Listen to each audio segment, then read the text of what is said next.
We're going to begin our tour today the same way any good tour should begin here in Paris, with a very warm bonjour.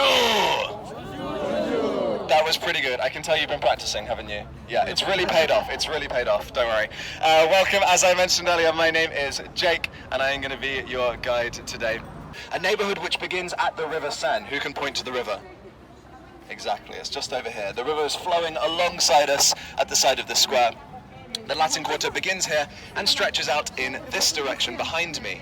Now, this is one of the most beautiful and interesting neighborhoods in Paris. It is also one of the most historical.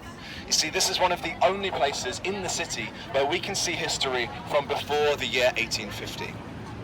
The reason for that is that around 150 years ago, most of Paris, I'm talking 75% of the buildings in the city, were demolished and rebuilt. The reason for that was that the living conditions before that time were absolutely terrible. The buildings, which we're going to see as we walk into this kind of top side of the Latin Quarter, they were not built with each other in mind. They were built over many, many different centuries. Buildings built between buildings, in the gaps between them, in the alleyways. The streets were extremely narrow, as we're going to see in just a moment. And there was a significantly underdeveloped sewage system whereby people were filling up a chamber pot in their apartments. They were opening the window, and they were emptying it onto the street. People would actually walk through the streets of Paris carrying umbrellas in the middle of summer just to protect themselves from falling human waste. Now, because the streets didn't have gutters, this human waste was sitting in the streets in the middle of the road, and especially in the warmer months, the sun was beating down onto those streets. It was creating horrible, horrible smells, as well as allowing disease to thrive. We have massive outbreaks of plague, of cholera, of typhoid. And when the rain eventually fell and the sewage was moved off the streets, it was drained down into the River Seine, which was the main supply of drinking water. So we had an incredibly high death rate for such a modernized city, and so they decided there was absolutely something need to be done about this. The leader of France at the time, does anyone know their timelines of French history and French leadership? 1850, 1855.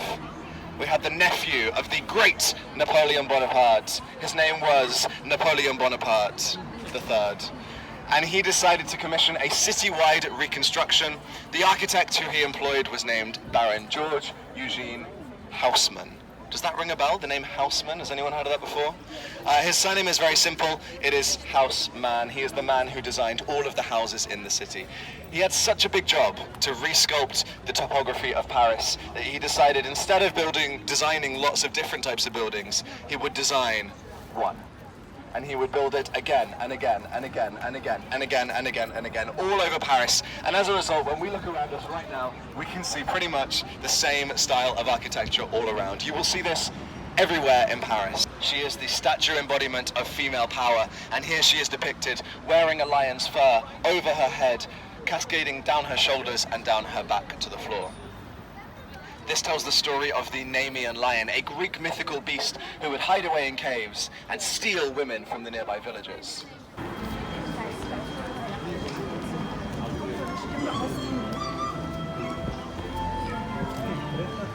This bookshop, and they approached Sylvia Beach and they said, we want every book written by a Jewish author because we're going to destroy them all.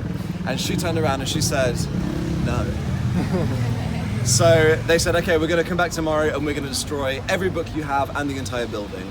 So overnight, Sylvia and her friends gathered all of the books from the shelves of this bookstore, and they took them to tens of different apartments all over the city, spreading them out across Paris, so that when the officers came back the next day, the building was completely empty. She saved it from, I don't know what they would have done to it, burnt it down, I imagine, and now it stands still as a resilient bookstore with apartments above it as well. First of all, we're facing one of the two islands on the river. Has anyone looked at a map of Paris whilst you've been here and seen that we have two islands right in the center of the city on the river? The smaller is called Île Saint-Louis, and the larger right here is called Île de la Cité. It is home now, well, first of all, originally it was home to the very first community who settled here on this land. Everything on the south bank and everything on the north bank was forest and woodland. And there was a clearing right in the middle of this island, and in that clearing, a Celtic tribe, made the island their home.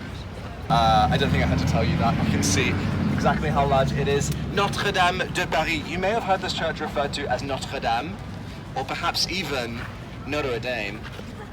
But the full title, Notre Dame de Paris, is very important because there are half a dozen different churches in Paris alone, also called Notre Dame. Does anyone know what it means? Our Lady, absolutely. It refers to the Virgin Mary. It's a very popular thing to name your church. Notre Dame de Paris, Our Lady of Paris, is the best example of French Gothic architecture that we can see today. This is a style which actually overtook or really pushed out the style of architecture which we can see behind us. The walls of this church are incredibly thick. This was built in a time where you were supposed to fear God, and the church was to protect you from him. On the 15th of April this year, as part of those restorations, they were doing construction work on the spire. We can see the scaffolding, which has been there for months and months and months. That was part of those restorations and those renovations. And it was actually during those restorations, during what we believe to be a short circuit through the electrical equipment they were using, that a flame caught spark and took down the entire the entire spire and ceiling right down into the center of the church.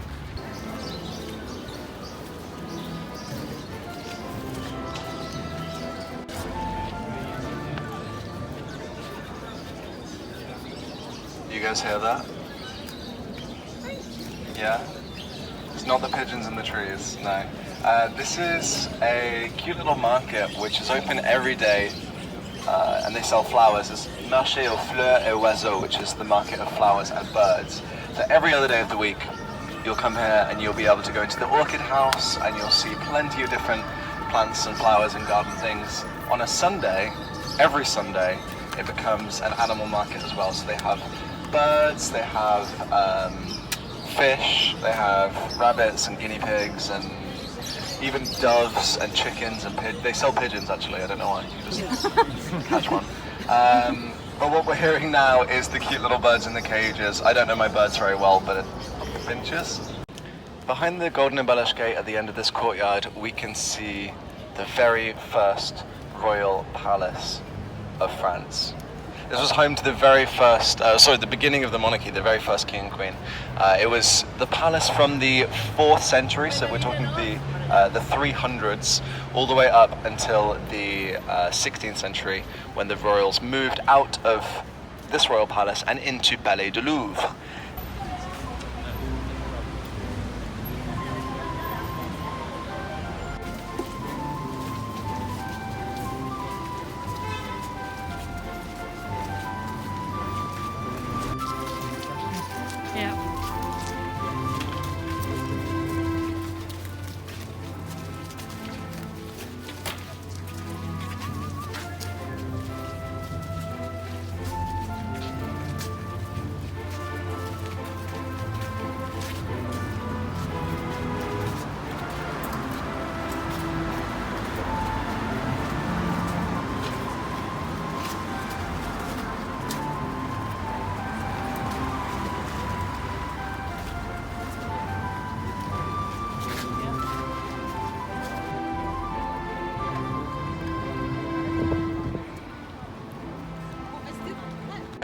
We've got buildings to spare. We've even got a Balenciaga poster over here as well.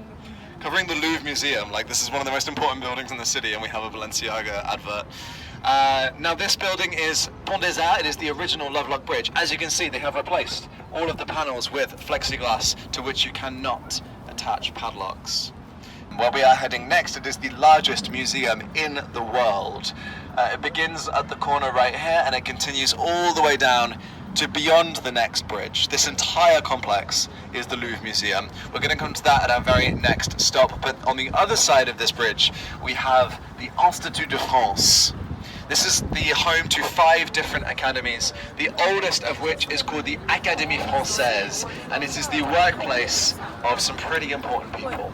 Now, this is my dream office. Not necessarily because of what they do, but because their job titles. This is not a nickname, this is the official title of the people who work there. They are officially called the Immortals. Can you imagine, like, going on a date and the other person being like, oh, so what do you do for a job? And you could be like, I'm an immortal. I think you're an Avenger or something, it's crazy. Now, the job of these people is also very important because they protect the French language from its biggest threat, which is? English, exactly. The language, not the people. although consequently the people. Now, the English language is pretty versatile and it is constantly developing. Sorry, that's not exclusive to English. Every language develops, every language constantly changes. The thing about the 21st century, and certainly the 20th century as well, is that English has become somewhat of an international language. Fun fact, that used to be French. French used to be the language of Europe, and it was also the official language of the English royal family. The English royal family still speak French even today, but of course now English has developed and become somewhat of an international common ground.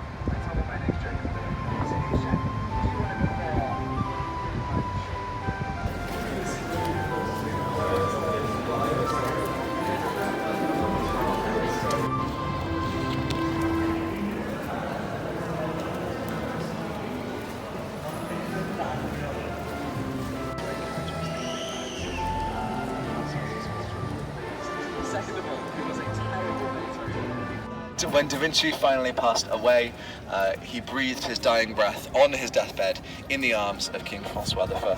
If you look for a painting of Da Vinci's deathbed, you will find half a dozen different versions by various different artists, completely different paintings, all depicting the same scene, and in every single one of them, Da Vinci dies in the arms of the King of France. The 4 paintings that he brought with him were gifted to the king. They are, unlike most of the art in this museum, they are rightfully the property of France because they were gifted by Da Vinci on his deathbed. However, plenty of people still contest that, and I'm going to talk a little bit more about that at our next stop.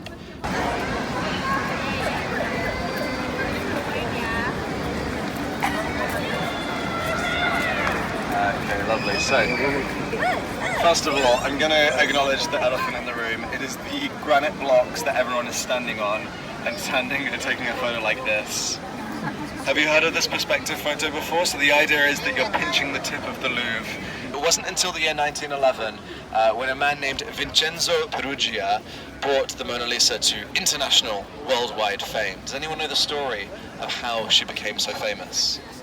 Stolen, absolutely. So, Peruggia was an Italian nationalist. He believed that the Mona Lisa belonged to Italy and that it had been taken unrightfully. He wanted to bring the Mona Lisa home to the country where she had originally been painted, and so he got a job at the Louvre Museum. And on the day these days the Louvre is closed every Tuesday. At the time, the Louvre was closed every Monday. So on the Sunday afternoon, he made his way into the room where the Mona Lisa hung. He waited until the room was mostly empty, and he just reached forward and took her off the wall. He removed her from the frame, which he discarded in a maintenance stairwell, and he took the Mona Lisa, who was not painted on canvas. He couldn't roll her up, she's painted on wood, and he stuffed her under his shirt. He then walked past the security guards with a painting under his shirt. And you'd think that with this kind of getaway mission, he would have some kind of car waiting for him outside. No, he took the metro. He took line 1 back to his apartment here in Paris, standing there with the world's most famous painting, well, not at the time, under his shirt, holding onto the handrail of the line 1 of the metro, making his way home. He eventually, when he got home, he put the Mona Lisa under his bed, and he left her there for 2 years. During that time, there were a few different suspects. One of the more notable ones was a Spanish painter who moved here to Paris in the year 1900. Just 2 years before the theft, he had created Cubism in Montmartre. His name was Pablo Picasso, and he'd already been accused of stealing 3 little bronze statues from the Louvre. When they ransacked his apartment here in Paris, they did not find the Mona Lisa, but they did find those 3 little bronze statues, which Picasso had stolen. So Picasso was a thief, just not the one they were looking for. At this point, they put the Mona Lisa's name next to Picasso's face in every newspaper in all of France, most of Europe, and much of the rest of the world as well. It was pretty difficult in 1911 to open Google Images and type in Mona Lisa, which meant that if you had not seen her in real life, you had no idea what she looked like. You could read descriptions, you could look at recreations, but you could never actually see what people were fussing over until 2 years after her theft. Eventually, Peruggia discovered the problems involved with trying to sell the world's most famous stolen painting. And so he took the Mona Lisa to the Uffizi Gallery in Florence to return her. Now, he handed her over, he said, "This is the real deal, I will take my reward in cash." And instead they gave him handcuffs. Yeah, they arrested him for his crimes. They tried him in front of an Italian judge and jury. This is really important to his trial because the Italian judge was also a nationalist who also believed the Mona Lisa belonged in Italy. And so when he pled his case to the judge gave him 6 months for his crimes. The Mona Lisa remained in the Uffizi Gallery for 2 weeks on display before being returned back to Paris, where she can be seen today. We have two restaurants here in Paris. The first is called Arc de Triomphe de l'Étoile. It's very end of Champs-Elysees, right over the Old Gardens. This one right here is Arc de Triomphe de l'Étoile. They were both built by Napoleon Bonaparte the First. Emmanuel I mentioned briefly earlier on today. We all know a little bit about Napoleon's personality. That's a whole other talk. It's not a talk that we do, but it would take another 2 hours to go around and talk about all these stories. So we're now going to step over to the side of the gardens.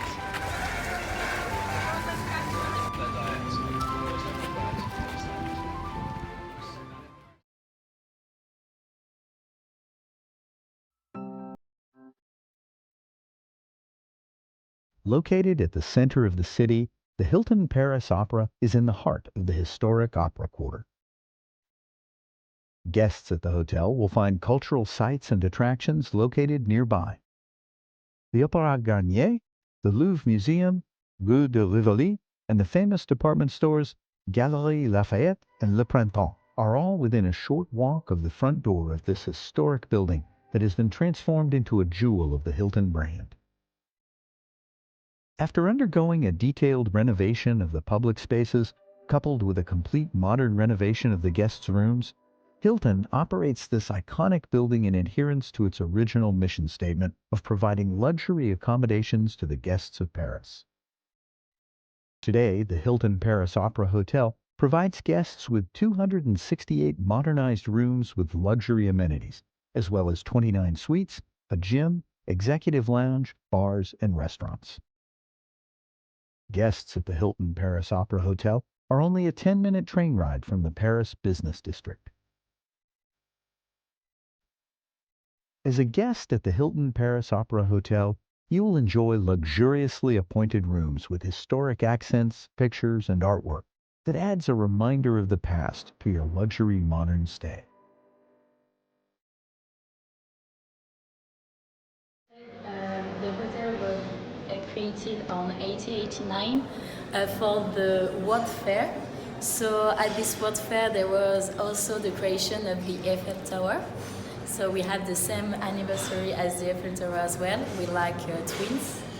And the hotel was a luxury hotel with innovation, just like lifts, electricity in room, and also direct phone connected rooms as well. Here you see this is the old Grand Salon. So it used to be a reading lounge at the time, and you see those stairs here. They are from the passerelle that you see that because we are connected with the Saint-Lazare train station, and so the guests of the hotel would come by train from Normandy to Saint-Lazare, and then to Saint-Lazare they will just go by the passerelle and they will directly arrive at the hotel. They won't have to go in the streets.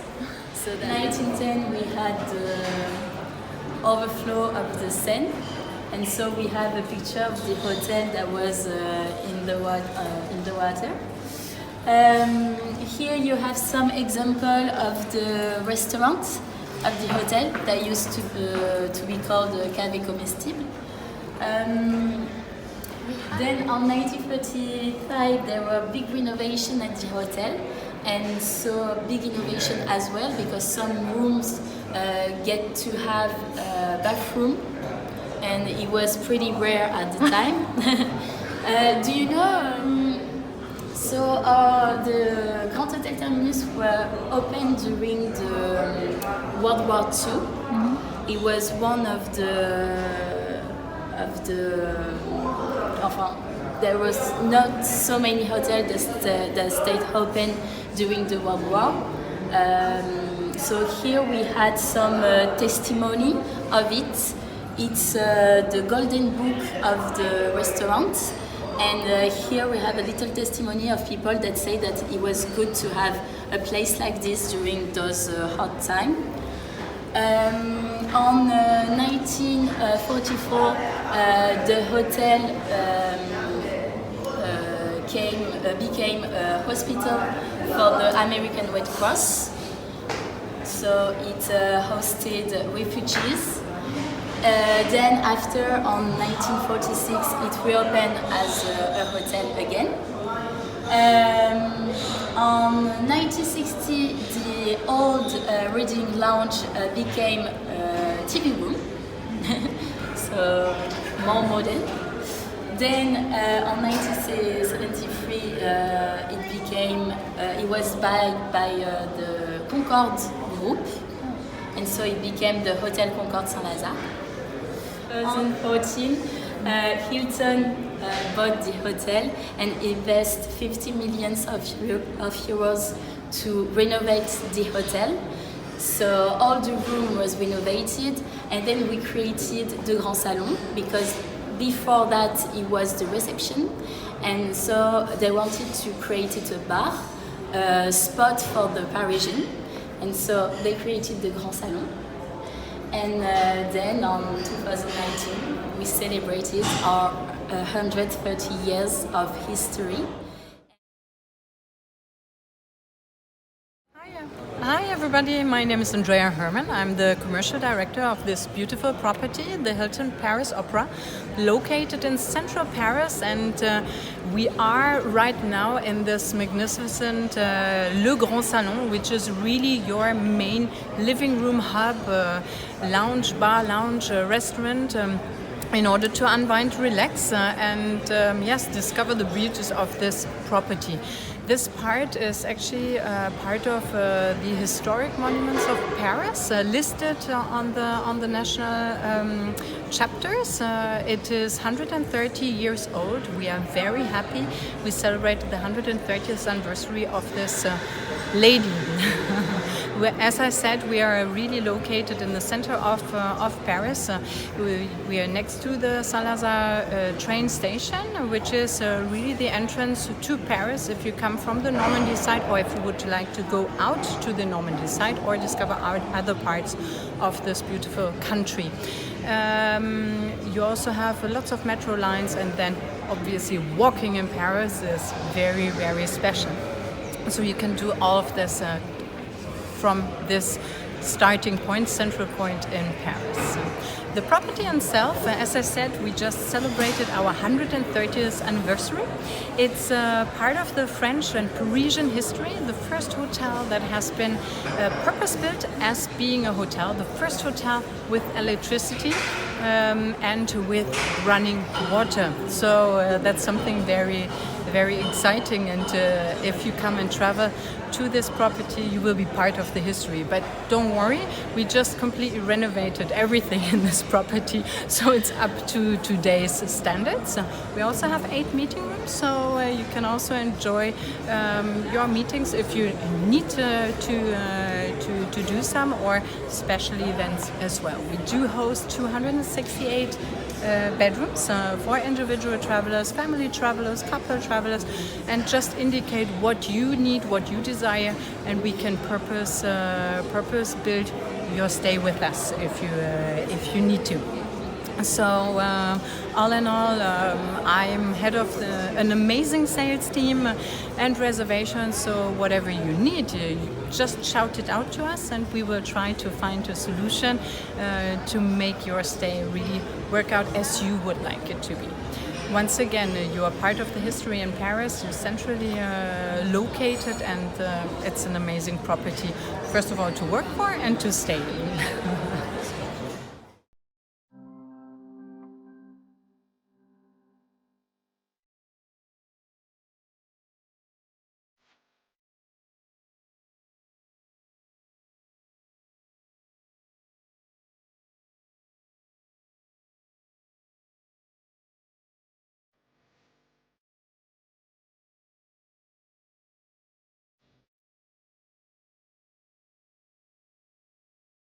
For 1889, I use apple juice.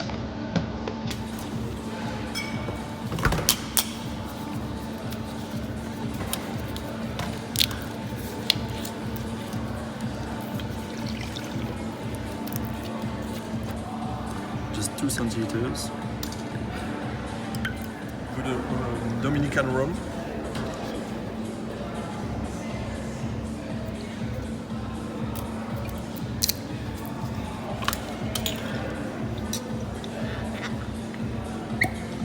Also 2 centiliters.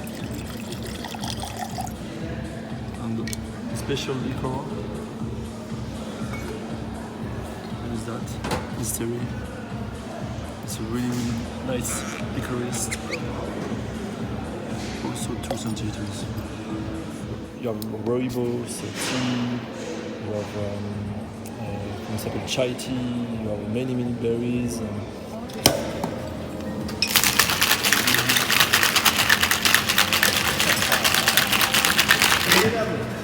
Parce qu'il est filmé, il en fait plus. Plus que d'habitude. Hop. Ensuite.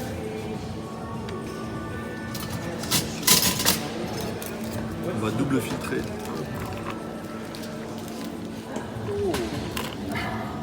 Et après on va ajouter un peu de cidre. We put a little bit of cider also.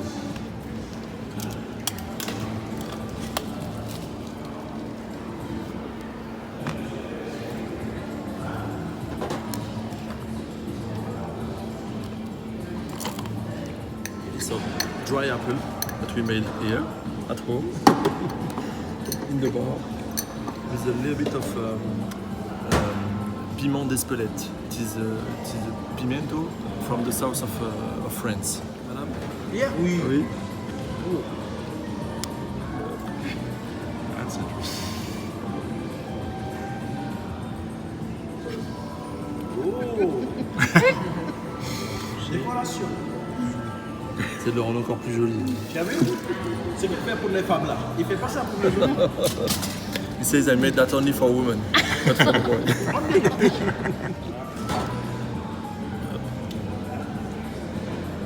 Tu as vu comment il fait là? Je prends le zeste, c'est le citron. Hein? Bring to the table? Perfidi, this name. Perfidi. That we use. It's the sense of tomato and like soup, like gazpacho sometimes. Spanish. Sorry, good. Just a dash of this liquor, Perfidi. Also a dash of smoked whiskey.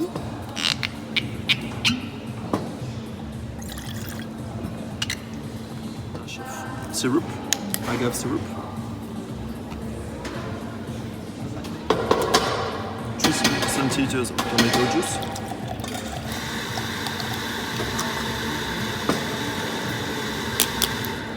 Three centiliters of red grape.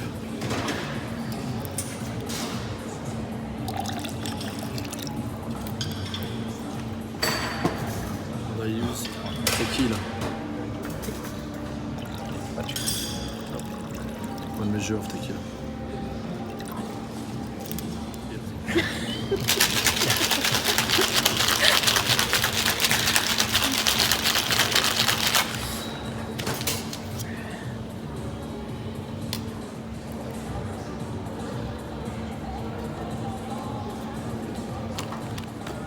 Beetroot, dry beetroot. That's what we made also here. It's a special taste. Huh?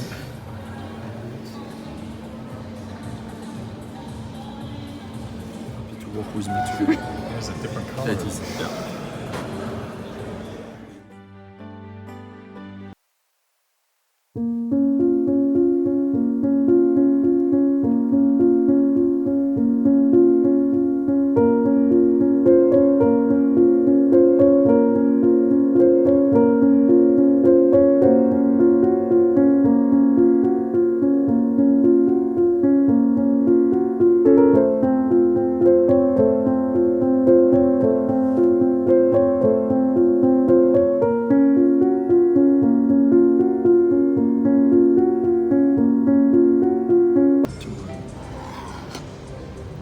Heavy.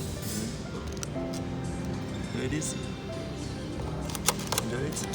Merci.